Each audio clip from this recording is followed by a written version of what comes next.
Sup everyone, J-Bone back here. Hope you all had a good weekend. We're going to get into the review of this Legends with JBL special. But before I do that, just a quick reminder, tomorrow night, me and a couple buddies of mine are going to try to do a live Clash of Champions pay-per-view predictions on this channel. So be on the lookout for that. And if you already saw the Twitter feed, then you know who's going to be on there. But nonetheless, should be really cool. Can't wait to do that. So be on the lookout for that tomorrow night. It'll be during SmackDown, but whatever. You know, if you're like me, you DVR everything and watch it later. So it's not too worried about it. But yeah, let's get into this. This Legends with JBL off the WWE Network for talking about Kevin Nash and Scott Hall. Now, granted, a lot of this stuff has been mentioned before in other DVD projects, other specials, other interviews that you've heard online, YouTube or wherever. So not a lot of it's new. It's just seeing these two guys together. Me talking about it, let me say it this way. Me talking about this is kind of like you seeing a part of me, the part of wrestling that I hold very near and dear to my heart, okay? When I started watching, and I've mentioned this before, so if you've heard this before, whatever. But if you haven't, here it is. When I started watching wrestling again in the late 90s, these were the guys I watched. I watched the WCW. I watched Hogan, Mach, Lex Luger, and these guys, Kevin Nash, Scott Hall. You know, the start of the Attitude Era. And I'll always watch specials with these guys. I love these guys. Yeah, with me personally or guys who I run with, we knock Scott Hall or we knock Kevin Nash, but it's because we love them. It's not because we hate them. You know, they're always gonna be two of my all-time favorites. They talked about being the start of the Attitude Era. They talked about being in the Clique. They talked about the Curtain Call, and like I said, yeah, we've heard a lot about that. A lot of that stuff we've all heard before, but it's fun hearing it again. I enjoy that. You know, for me, I enjoy. You can call it rehashed, but to me, this is good original content. This is the stuff that kids should watch on the network, and you get a nice little view of stuff that changed wrestling history. And it really did. It really shook up the industry with the contracts and the Curtain Call and all that stuff. The funny part, which I had to kind of remind myself, is when Bischoff starts talking about all his failed gimmicks in the early 90s in WCW before he went to WWF. Oh my God, the Oz thing, the Mohawk thing. Oh, it was priceless.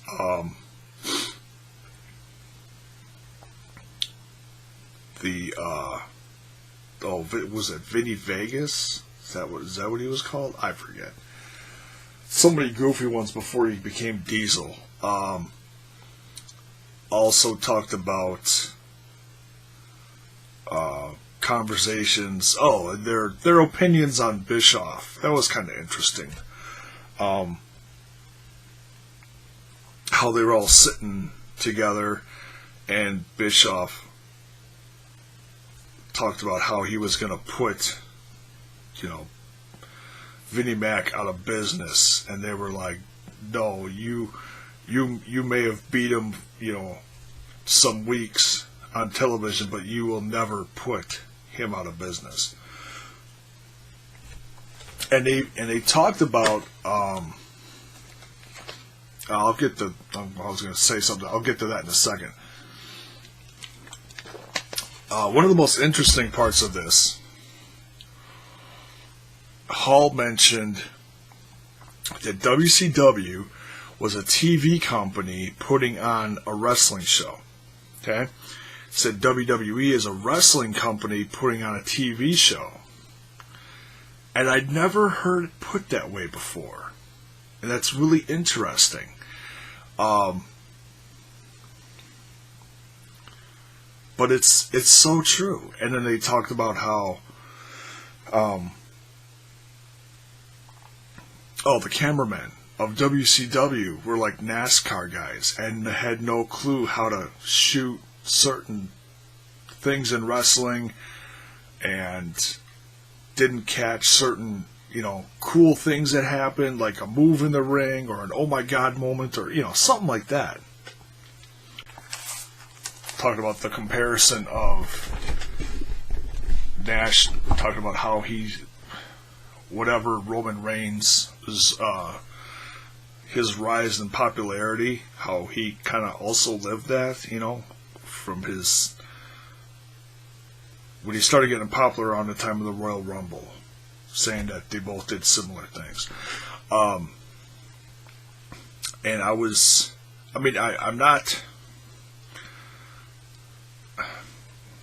I'm a little surprised, but I'm not.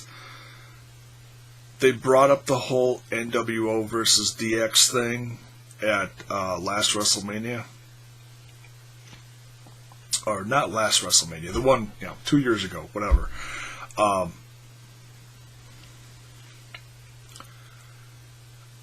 And how, Hogan, Hall, and Nash came down to the ring to fight DX.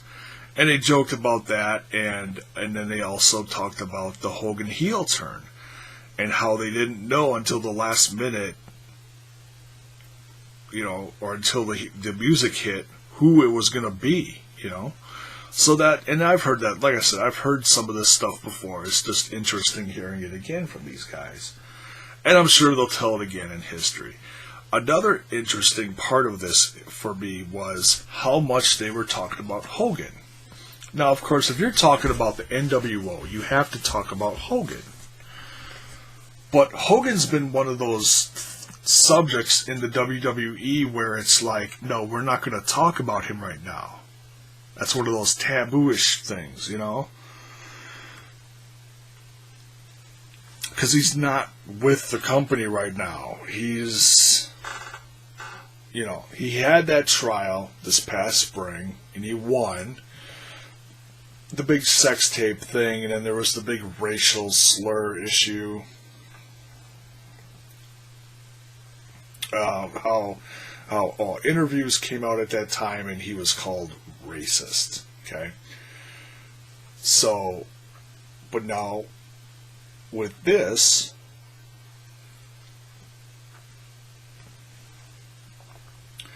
and if you've noticed, the little promos that they put on the network or talking about content on the network, little subtle voice, well, not Hogan, there's nothing subtle about Hogan, but the little voiceovers you hear on the network talking about Hogan, or not talking about Hogan, it's the voiceovers of Hogan's voice played during these little network promos. And it's interesting. You gotta wonder, was this a way, or is this part of reintroducing Hogan again? Throwing stuff out there, testing the waters. I'm going to make a bold prediction, okay? Now, you can love it, you can hate it, I don't care, okay? I'm going to make a bold prediction. You will see Hulk Hogan at next year's WrestleMania, okay?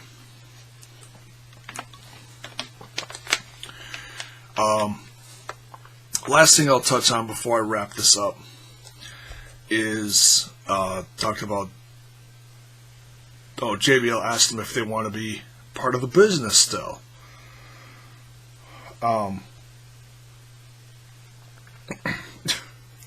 Nash says they don't ask us. It's like, okay. Hall said, "Yeah, absolutely. He wants to be part of the some kind of the coaching staff down in NXT. And I think that'd be great." But then he also talked about his, excuse me. He also talked about his demons and that he'd only been clean for a couple of years. Now, of course, news just came out that he fell off the bandwagon again. That's going to happen. And, and I just hope and pray that he learns his lesson and that he stays clean and that he learns from his mistakes, because guys like Kevin Nash and Scott Hall, whether you love them or hate them, in my opinion, have something to offer the industry. Are they too old to work in the ring? Absolutely. They're not. What you saw at last year's WrestleMania was a one-off. You're never going to see that again. That was a moment. So yeah, Hall said his dream job would be to work down at NXT. So maybe in another couple of years, he'll be down there coaching, helping coach his son. If Cody Hall ever gets his health back from the New Japan Dojo, let's hope. And also talked about DDP and how much he's helped them, or Scott Hall at least, and how he was the first. He's always been one of their boys, and how he was the first one to touch the NWO. And that's about it. Couple other things that they talked about here and there, but it's, like I said, a lot of it has been discussed before. The funny joke at the end was talking about the payoffs, and the only other thing I was going to bring up about that is it's interesting because I actually had conversations with a couple of my buddies recently talking about the CM Punk payoffs. How CM Punk got $500,000 and Mickey Gall only got a few $1,000 or something like $20,000 or something like that. Whatever the number was, significantly less. Not even a tenth of what Punk got. And then say, oh well, Mickey Gall's a guy who kicked his ass in 2 minutes. He should have gotten a bigger paycheck. So it's just funny. So that this conversation that Kevin Nash and Scott Hall did reminded me of the whole CM Punk thing, talking about payoffs and, oh well, he got this. Why didn't we get this? It's funny. So it happened back then. It happens now. So.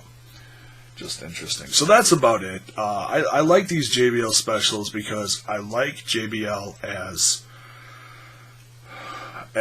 an interviewer. He's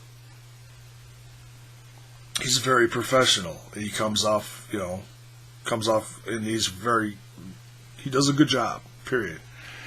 And I'm not a big fan of his on commentating, him and Mauro Ranallo.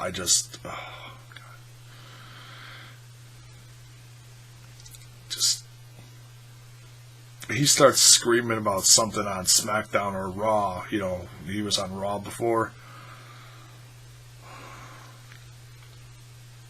I just cringe. I really do, And it's not all bad. Just sometimes it's like, ugh. It's like, shut up, JBL. But no, these he does a great job on. I do enjoy these a lot. There's a couple I haven't seen yet.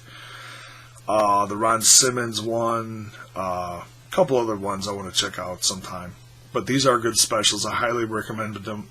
I highly recommend them if you have not seen them before, so go check them out. That's it for this one. Like I said, be sure to watch out for the Clash of Champions prediction show tomorrow night. Right here. See ya.